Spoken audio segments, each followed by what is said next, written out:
We have discussed the postoperative care, especially patient in the recovery room. And we have said the patient discharging from recovery room, we need to use the Android scoring system. An Android scoring system, in short, have 5 parameters, which are, you can remember as Viva Pass, whereas V, it means the vital signs. Then you have vomiting or postoperative nausea and vomiting.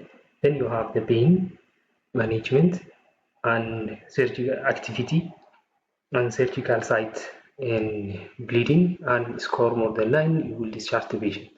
Then we have discussed the physiologic stress response to surgery, how the body naturally responds to the surgical trauma, how we need to buffer the buffer system of the stress response, or how we mitigate or how we respond the stress response. The principle we use ERAS principles, and this ERAS protocol, early recovery after surgery, it has different protocols we will discuss more in special presentation, but one of their principles are to keep the patient in euvolumia, or judicious use of IV fluids to prevent hypoperfusion and visceral edema. The other thing we have is early feeding. We need to start early PO feeding, and previously we used to delay the early feeding till bowel movement is there, but now it's agreed that early feeding stimulates GI by itself, so we start feeding early, and multimodal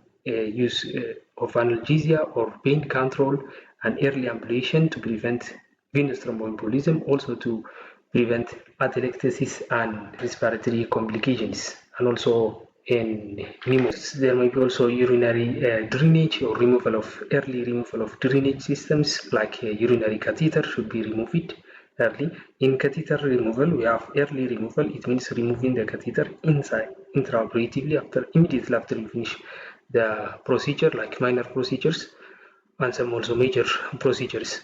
The other thing is delay removal, which is removal after 24 hours, or the normal removal, which is after 2 to 6 hours. So we need to remove as early as possible, and all this will lead to early recovery, fast return to gastrointestinal function, and early discharge from the hospital or short hospital stay. The other point that we need to discuss is fluid and electrolyte management immediately after the surgery.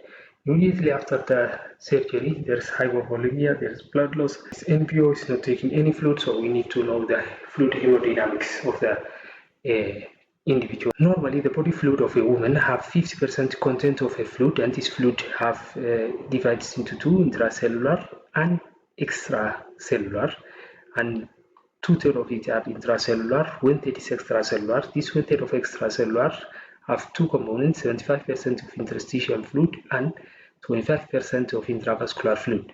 The main factor that determines this fluid movement is the sodium, especially the extracellular fluid. Vascular to interstitial fluid, the main factor that determines is sodium and also chloride. We need to monitor more of hyponatremia and hypernatremia, and also hyperkalemia and hypochloremia.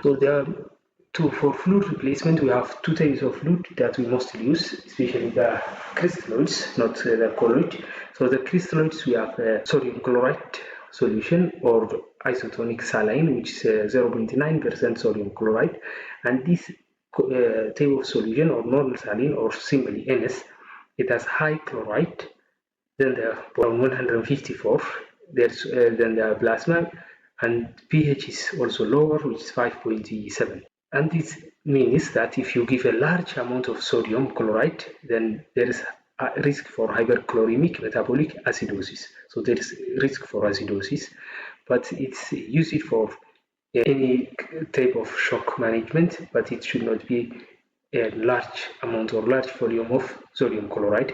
Instead, the Ringer's lactate or Hartmann solution, it has the same component or same content with the blood, and it can be used immediately after, like isotonic dehydration, like short bowel or small bowel obstructions and immediate blood loss. And the main thing here is it has no risk for electrolyte in acid-base disturbance, and it has less disturbance of lactate, because only 25% of lactic acid will remain intravascularly, or it will go extravascular. The main side effect of Hartmann solution is it contains calcium, and this calcium, if you need transfusion with this patient, especially if you use the transfusion in the same IV line with the ringer's lactate, it contains calcium, and this calcium may bind to the calcium in the coagulation factors of the transfused blood, and it may lead to thrombus or clot formation. So the main principle here is the fluid replacement should be a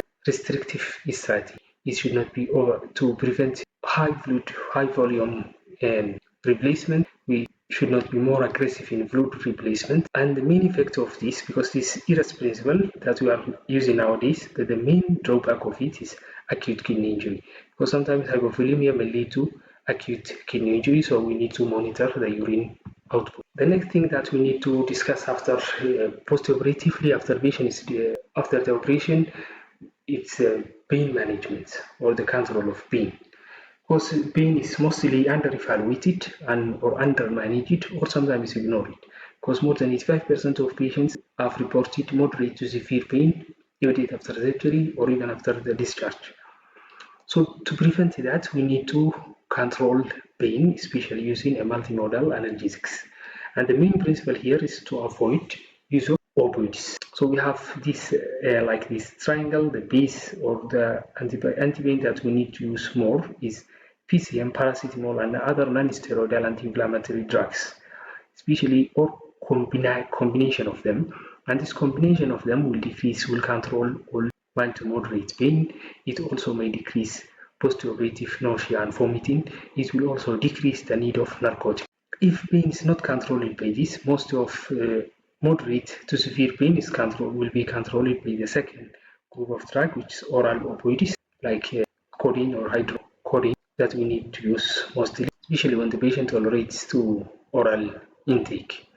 If these are not controlling the pain and the patient is feeling severe pain, then we may go to the use of narcotics or opioids, morphine, and sometimes patient-controlled anesthesia, which is not available in the country, but we can use morphine. The other principle here is you need to avoid heparin or pethidine because it leads to formation of norepinephrine, which is neurotoxic metabolite of these drugs. After that, we will discuss complications of each system.